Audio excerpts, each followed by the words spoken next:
we've said to prosecutors, the first thing you must do is go through an initial assessment and put the case in its proper category. And the categories that we've drawn up are these. One, cases where the communication constitutes a credible threat or violence to person or property. Category 2 are communications which specifically target an individual and which may constitute harassment or a campaign of harassment under the Protection from Harassment Act 1997. The third is communications which may amount to a breach of a court order. And then the fourth category is communications which don't fall into categories 1, 2, 3, and which may be considered grossly offensive, indecent, obscene, or false. And so in the guidelines, we've said to get over the high threshold for prosecution for this fourth category,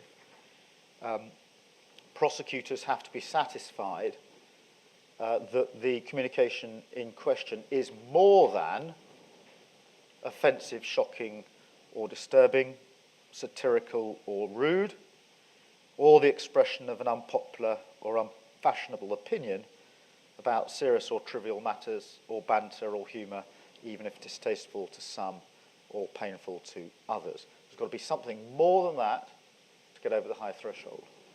And then, so far as the public interest is concerned, we've indicated to prosecutors that each case must obviously be decided on its own facts and merits, but a prosecution is unlikely to be necessary where,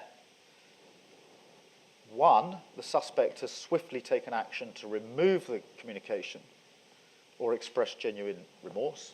One of the features of the cases we've looked at is that in many cases the individual realises they've overstepped the mark and removes the communication pretty swiftly. Or prosecution unlikely to be in the public interest, where swift and effective action has been taken by others, for example, service providers, to remove the communication in question or otherwise block access to it.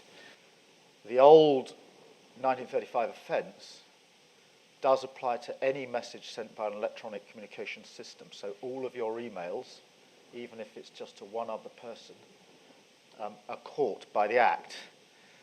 And there is obviously the potential there for people to send something to one person or two people, and it then gets sent on or included in a trail or such other way of reaching many, many more people. And we also worked out through the cases we were seeing that it did make a difference whether you actually were trying to reach the subject matter. So the difference really, I suppose, virtually of going into a cafe or bar and having a good old gossip about someone who isn't there and saying it to their face.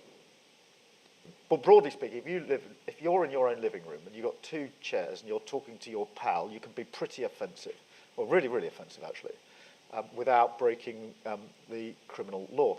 If you sat in the same two chairs and emailed each other, or sent each other texts, or Facebooked each other, or sent a Twitter message, if you were just communicating to the same person in the same room, but using a public electronic communication system, you're caught by the '03 Act. Interesting, unintended consequences of the history of all this. As for retweeting, I'm glad you raised that.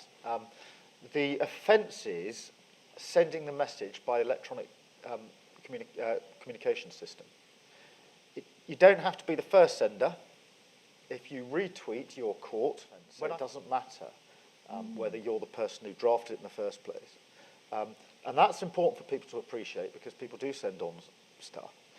It also has raised this question, which we had to look at.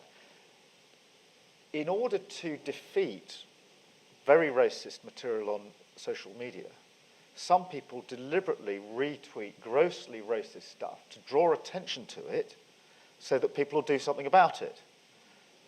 And where does that leave you with the criminal law? Because they've undoubtedly committed the offence under the 2003. And that just demonstrates to you that through no fault of Parliament, because simply the timing didn't work, this was not constructed with the idea of social media in force, but it does create its own problems, in terms of the movement of this stuff.